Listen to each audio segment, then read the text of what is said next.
العشياني والرمل الزعفراني عالشط الكهرباني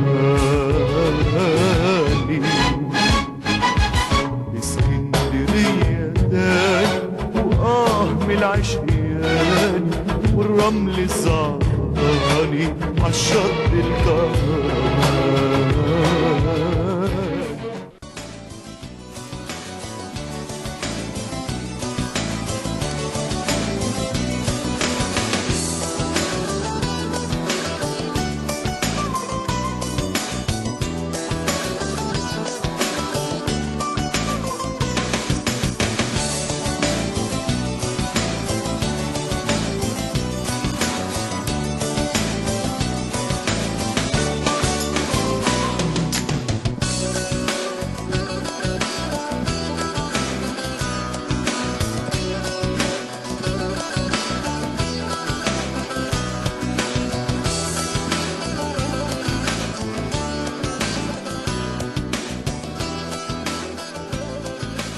أعزائي مشاهدي بحر في كل مكان، احنا النهارده في اخر نقطة في خريطة جمهورية مصر العربية.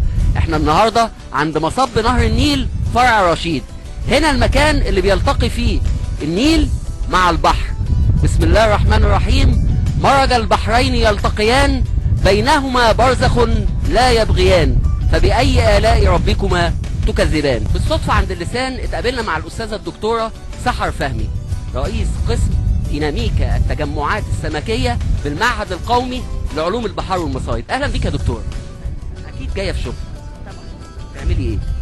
احنا بدأنا عملية مسح شامل لساحل البحر المتوسط من العريش لحد ان شاء الله هنوصل للسخنة باذن الله، لان في مناطق كتير في المناطق دي ما حدش يعرف عنها حاجة، وخدنا المبادرة دي ان احنا نبدأ مسح بري غير المسح البحري طبعا، ان احنا نعرف كل المناطق اللي فيها انزال سمكي، اللي فيها مصايد، اللي فيها صيادين، مجتمعات صيادين، نعرف مشاكلهم، نعرف ايه اللي حاصل بالظبط على ارض الواقع، بحيث ان احنا نقدر نحط توصية مناسبة للاماكن دي. بالنسبه لرشيد الساحره رايك ايه؟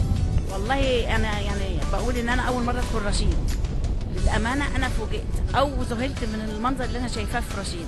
اولا نيل ساحل طويل في رشيد، عندنا نقطة التقاء فعلا بالبحر المتوسط، وشايفه يعني بس للاسف الشديد انا شايفه ان مفيش استغلال امثل للمكان. منطقه عالميه فعلا، انا شايفاها فعلا بتنافس، منطقه منافسه لاي هو ده مش موجود في اي حته في العالم، وفي اي النقاء ده. احنا جايين مثلا السويس، العريش، ما قابلتش الهواء ده فعلا الا هنا، وما شفتش الاماكن الساحليه دي الا هنا. انا شامم كميه يود غير عاديه، فانا مش عارفه ليه الاماكن فاضيه والمساحات فاضيه ومفيش تنميه حقيقيه في المكان.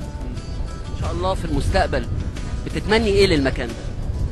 والله انا بتمنى اجي الاقي مصانع، والاقي قريه سياحيه في المكان هنا، والاقي ناس بتشتغل، والاقي الصيادين بقى مستواهم احسن من كده كتير، الاقي لهم مينا موحد، مينا انزال للصيادين، الاقي سوق مجمع للصيادين، يعني اتمنى حاجات كتير للمكان حقيقي، مش حاجه بينهم تتحقق ان شاء الله.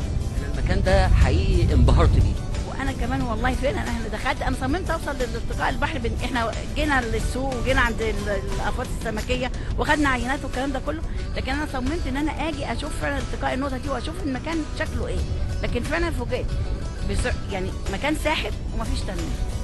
يعني انا مش شايفه، يعني زي ما حضرتك شايف لو الكاميرا تقدر تجيب المكان، مكان ساحر جدا وما فيهوش اي مظاهر نشاط. عارفه حضرتك مجرد ان الناس تيجي بس تتفرج على آية من آيات المولى سبحانه وتعالى دي في حد ذاتها يعني قيمة. طب ليه ما يتعملش؟ يعني احنا جايين عمالين نسأل على الطريق، ليه ما فيش بقى بروشور كده ارشادي، ما فيش حاجة، ما فيش كافيتيريا، ما فيش مكان يجمع الناس لما الواحد يجي يقدر يقعد، يقدر يستغل اليوم. انا مش شايفة اي حاجة من دي، فيا ريت فعلا الخطوة جاية او تلقوا الضوء على المكان، بحيث ان خطوة يتتبع محافظة البحيرة، محافظ البحيرة، التنمية المحلية، ليه ما يبصوش المكان ده؟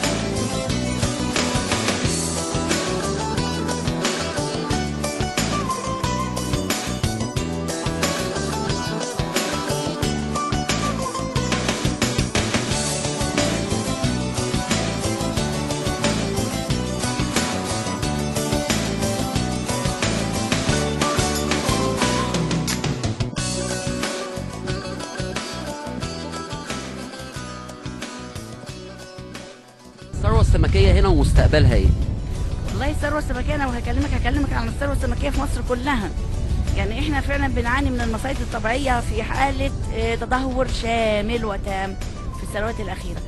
طبعا كلها ممارسات خاطئه، سواء من الجائر. ايوه طبعا، صيد جائر وتلوث، وممارسات خاطئه من الصياد، او هنقول تكاسل شويه من الاجهزه الحكوميه في فترات معينه. يعني مش هنقول على كل العوامل دي ادت فعلا ان احنا عندنا تدهور شامل في المصايد الطبيعيه بتاعتنا. عندك برضه صيد الزريعه مشكله كبيره جدا جدا جدا. عندك الناس اللي مش مرخصه وبتصطاد وبتنزل في غياب من الامن، وفي غياب في حاله البلد اللي احنا فيها دي، امور كتيره جدا جدا جدا فعلا اساءت الثروه السمكيه في مصر. دكتوره سحر، هتقضي شم النسيم هنا ان شاء الله في خلال الرحله هنكون لفسيخ؟ لا انا عندي الضغط اصلا ما بقدرش اكل فسيخ. لكن هو عامه الفسيخ لا يحبس الا اذا القيت الاحشاء بتاعت السمك. عايزين بقى نقول بقى الناس ما نخوفهمش. لا، مش هتخوف الناس. الشعب المصري بيعشق الفسيخ. بالظبط. واحنا عندنا اصلا كل البيت عندنا عمل حسابه، بس انا يمكن عندي ظروف الضغط دي ما بتمنعني ان انا اكل فسيخ. تمني ايه؟ والله اتمنى ان مصر دي ترجع زي زمان حقيقي، ترجع تاخد مكانها تاني، ترجع تاخد يعني الناس كلها، لان فعلا مصر مقدر لها انها تقود العالم. تبقى قد الدنيا ان شاء الله. ان شاء الله ان شاء الله نتعشى ذلك في بكره ان شاء الله.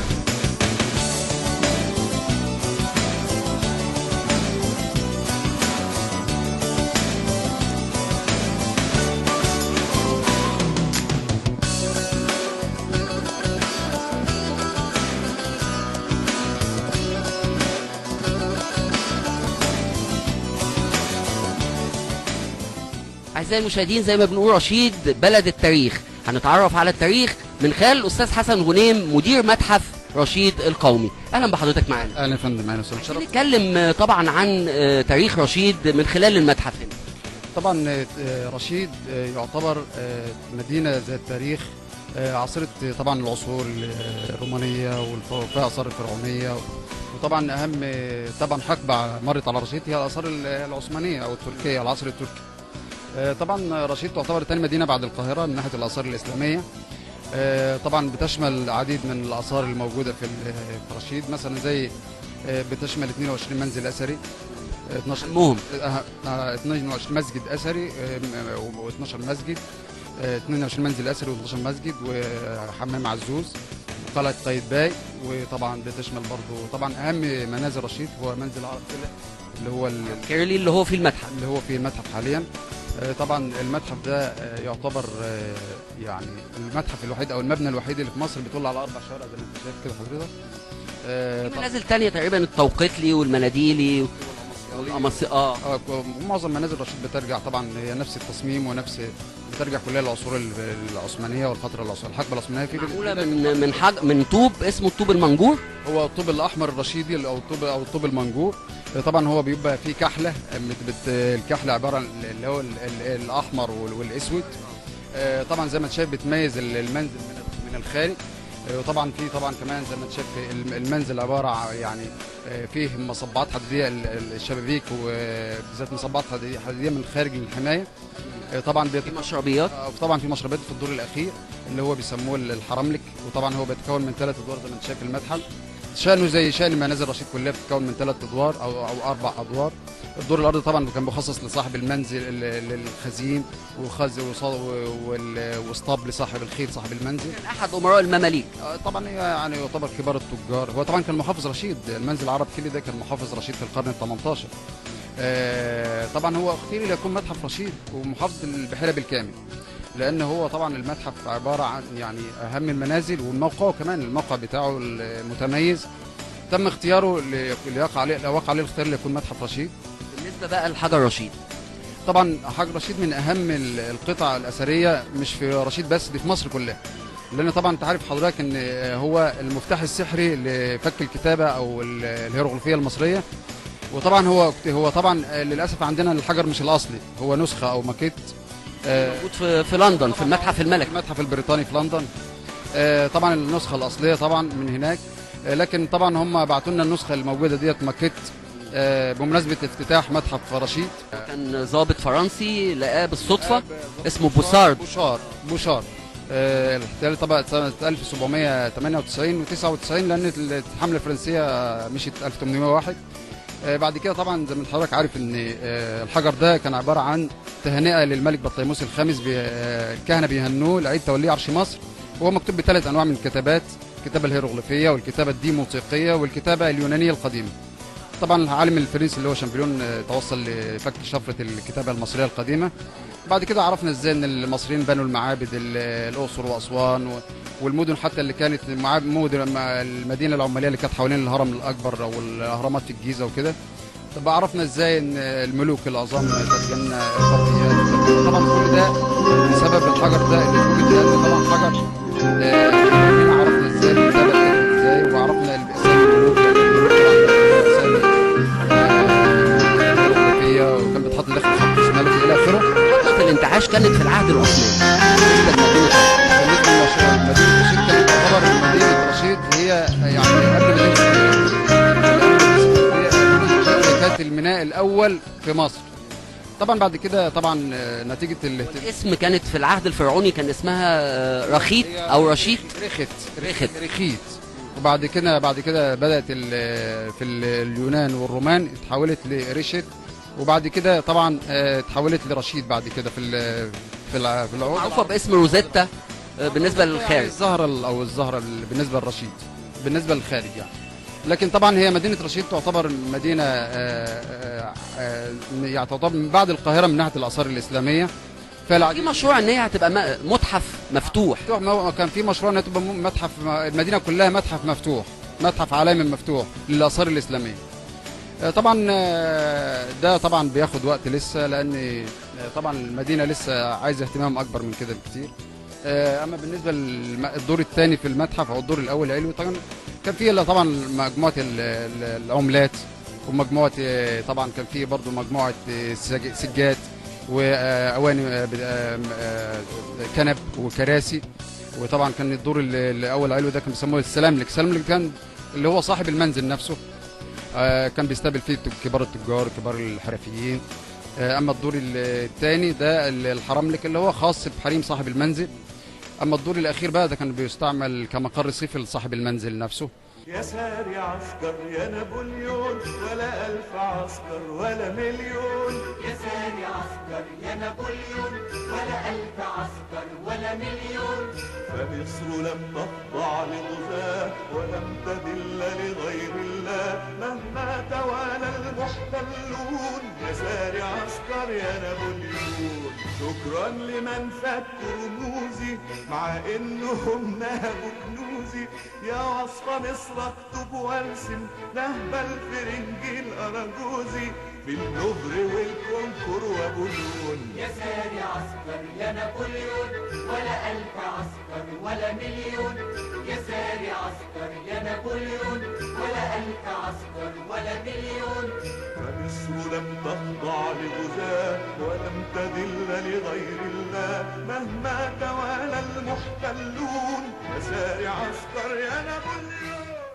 احنا لسه في رشيد، واحنا دلوقتي في منطقه مسجد ابو مندور، وهو من اشهر المساجد الموجوده هنا اللي بتشتهر بيها مدينه رشيد، بالاضافه طبعا لمسجد زغلول والعباسي وغيرها من المساجد اللي اتبنت في الفتره العثمانيه في تاريخ مصر. ابو مندور او مسجد سيدي ابو النضر اللي هو بعد كده اتحرف لابو النضر، اللي بعد كده الناس قالت عليه ابو مندور، وده بينتهي نسبه لسيدنا علي ابن ابي طالب، يعني من الاشراف. احنا النهارده هنشوف المكان وهنسيب الكاميرا نتفرج على مسجد ابو مندور من خلال الكاميرا في برنامج بحري بحري.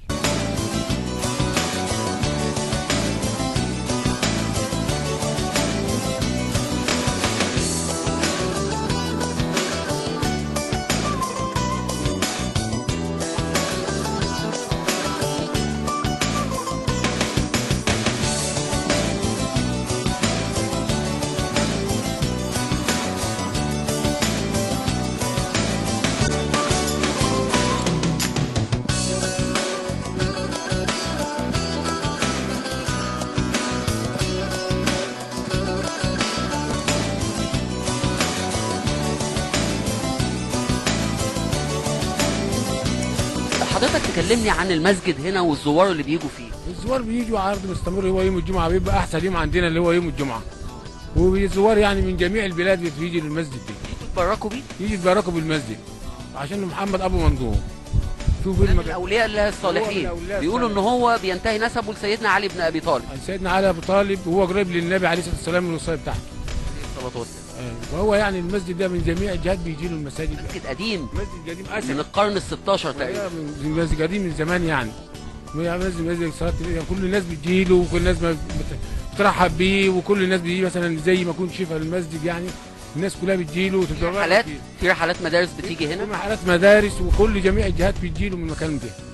يعني ملوش مولد الناس بتحتفل؟ لا هو ماليش مولد، هو بيجي له من الناس جميع الزوار من اسكندريه ومن بورسعيد وجميع الجهات كلها. جميل. وعلى النيل. وعلى النيل، وهو في اول جامع يعني هو واخد الناصيه هنا في جميع المكان هنا يعني. هو المسجد زغلول برضه مشهور. وجامع الزغلول برضه مشهور، بس هو ابو النضر عندنا هو المشهور، هو ابو النضر وابو مندور، هو ده بيبقى يعني ايه، هو الناس كلها بتحتفل بيه. الزغلول بقى له قصه، بيقولوا طبعا ان لما جت حمله فريزر الانجليزيه طلع المؤذن وقال الله اكبر، كل شعب رشيد هجم على الانجليز. صح فعلا، اول مسجد فعلا يعني، اول لما الناس هلت وبتاع بيه فرحبوا بيه يعني عشان جامع زغلول، كنا مسجد رشيد يعني.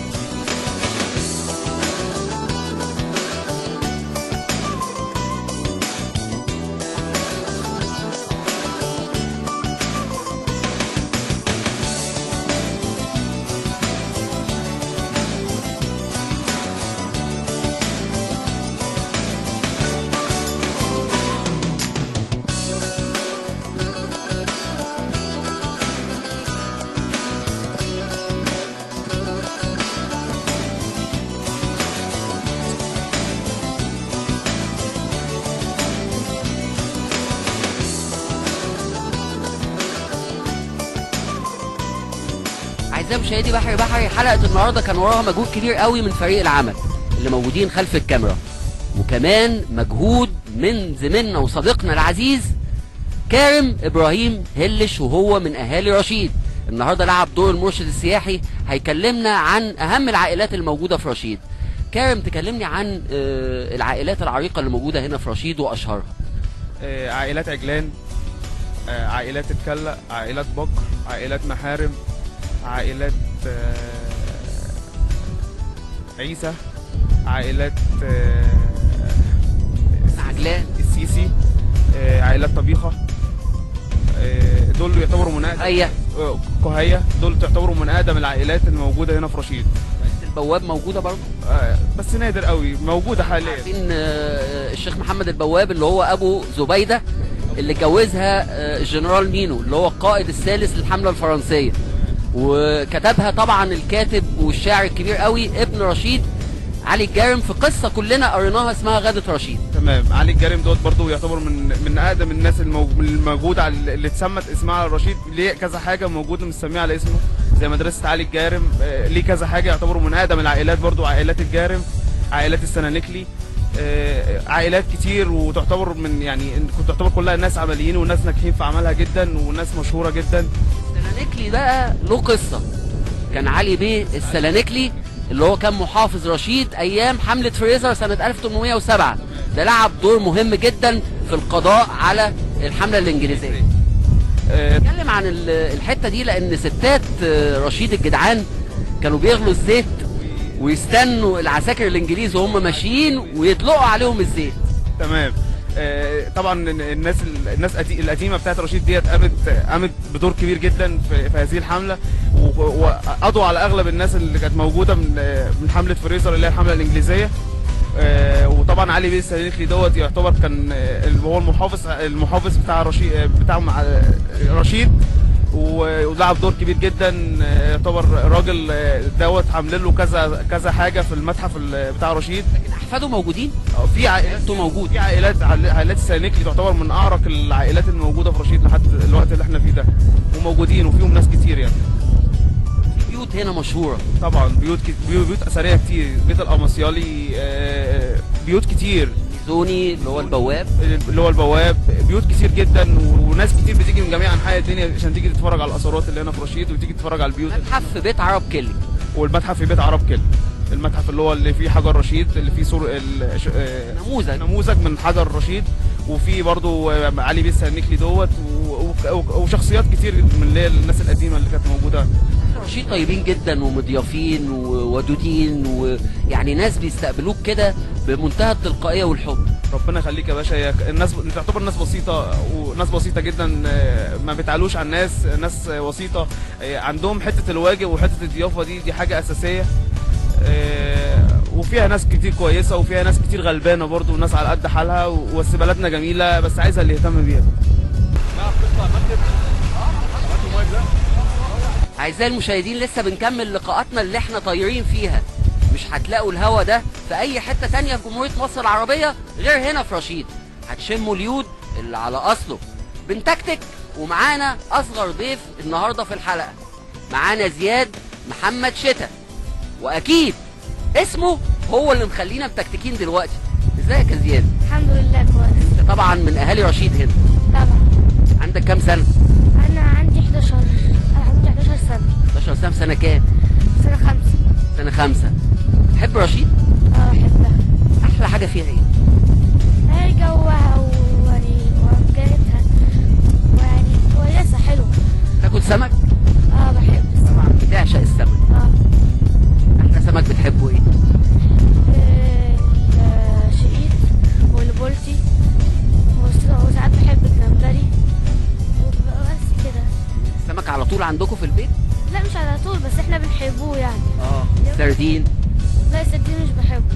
تحب السردين؟ ده كل الرشايدة بيحبوا السردين. أنا مش بحبه. وهتقضي بقى شم النسيم. زياد، هتقضي شم النسيم فين؟ في اسكندرية، وساعات بسافر بره وكده. في حد يسيب رشيد ويروح اسكندرية؟ ساعات برضه بنقعدوا هنا برضه. هنا بقى بتحب تيجي فين؟ اللسان؟ اسكندرية، قصدي على البحر، وساعات واحيانا بنيجوا هنا برضه. تقعد على النيل، كورنيش؟ وفي المكان اللي احنا كنا برضه قاعدين. اشهر الاماكن هنا اللي ممكن نتفسح فيها في رشيد فين؟ نروح فين؟ النادي، وبرضه نفس المكان اللي هنا اللي هو المصيف. دخلت المتحف؟ دخلت المتحف ياما. ايه اللي عجبك فيه؟ حاجة رشيد، ويعني كل الأشخاص اللي أنا شفتها. قريت تاريخ رشيد؟ عارف ان كان في حملة هنا انجليزية اسمها حملة فريزر؟ بس كانت حلوة. اهل رشيد عملوا ايه بقى؟ مش فاكر والله، بس أنا كنت قاريها قبل كده. انتصروا على الجيش الانجليزي وطردوه. طردوه من مصر. تتمنى ايه لرشيد؟